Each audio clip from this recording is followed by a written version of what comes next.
Bismillahirrahmanirrahim.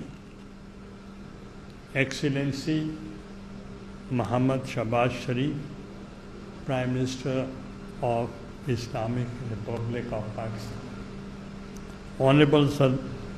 Honorable Eknath Dhakal, Secretary General Isc. Honorable Speakers, Excellencies, dignitaries, national and provincial political parliamentary leadership, friends and partners, ladies and gentlemen, Assalamu alaikum and a very good morning to all. On behalf of the Parliament and the people of Pakistan, I am privileged to welcome you all to this landmark Inter-Parliamentary Speakers Conference in Islam Abad. At the outset, I extend my profound gratitude to His Excellency the Prime Minister, who has graciously joined us today as a chief guest.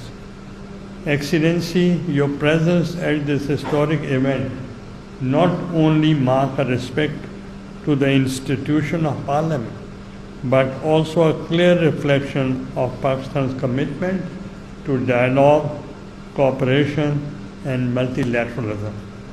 We are gathered here today to witness the birth of historic parliamentary alliance of the new age. In a remarkable show of solidarity and unity of purpose, the parliamentary leadership from both the global north and global south stands together under one roof. Excellencies, ladies and gentlemen, the theme of this conference, peace, security and development, echoes far beyond borders and ideologies. We meet at a time of great uncertainty marked by increasing global unrest, wars, climate change, economic shocks and rapid technological changes. Peace, unfortunately, is unraveling before us. We have seen this in violence and destruction in the streets of Gaza, Sudan, and occupied Kashmir. The world is searching for direction. At this pivotal moment in history, parliaments must serve as guiding lights, leading the way in a fragmented world. We must think, commit and act together. The true spirit of parliamentary diplomacy should prevail where dialogue serves as a bridge and cooperation becomes a shared path forward. Excellencies, ladies and gentlemen, peace, security and development are inseparable pillars of progress. Without peace and security, no nation can build, and without development, peace remains fragile. New definition of security encompasses economic and climate resilience, access to essential services, food and water sustainability, environmental stability, and digital integrity. Pakistan contributes less than 1% of global emissions, yet we are among those who suffer the most and among the least prepared to endure. It is also a painful reminder that the climate change is no longer distant. It is here, and it is unjust. If we as parliaments do not act together, now the cost will grow. It is therefore incumbent upon us as parliamentary leaders to shape legislative agendas that recognize this complexity, ensuring that national security remains rooted in equitable human development. Ladies and gentlemen, under the worthy leadership of President Asif Ali Zardari and Prime Minister Muhammad Shahbaz Sharif, my country remains committed to advocating the cause of peace, security, and development. Pakistan's commitment in this regard is not merely a declaration. It is vindicated by a pivotal role as the frontline state in the global war on terror. Our dedication is exemplified through our significant contributions to United Nations peacekeeping missions.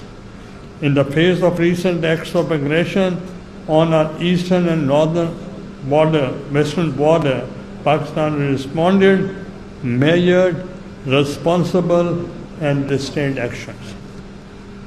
We did our utmost to de-escalate tensions and even extended offers to the composite dialogue.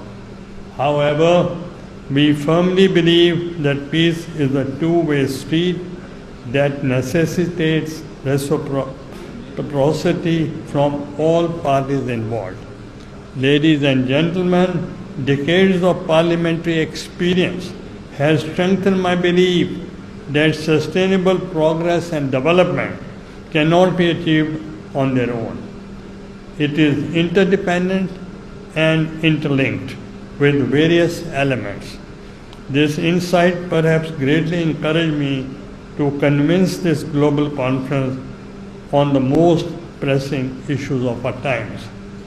As my fellow counterparts together here, we stand united not only by geography but by shared vision of commitment to peace, security, and inclusive development. Our geostrategic interests and geo-economic potentials are deeply interlinked, and South-South and North-South cooperations offer a powerful framework for harnessing these connections. Over the next 2 days, let us move beyond promises. Let us share solutions, bold, practical, and drawn from the strength of our diverse experiences. Parliaments are not bystanders in shaping peace and progress. We are drivers of trust, builders of consensus, voices for the people when the world grows uncertain. I'd like to conclude on the words of first woman Prime Minister of Pakistan and of the Islamic world, Shaheed Mohammad Benazir Bhutto, and I quote, Ultimately, leadership is about the strength of one's convictions, the ability to endure the punches, and the energy to promote an idea. I have found that those who achieve peace never acquiesce to obstacles, especially those constructed by bigotry, intolerance, and inflexible traditions. Let this gathering be remembered for the collective conviction it ignites, the partnerships it builds, and the clarity of purpose it sets to establish. The world is watching.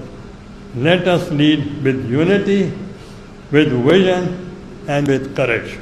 With this, I wish you all the productive experience and a pleasant stay in Islamabad. Thank you very much.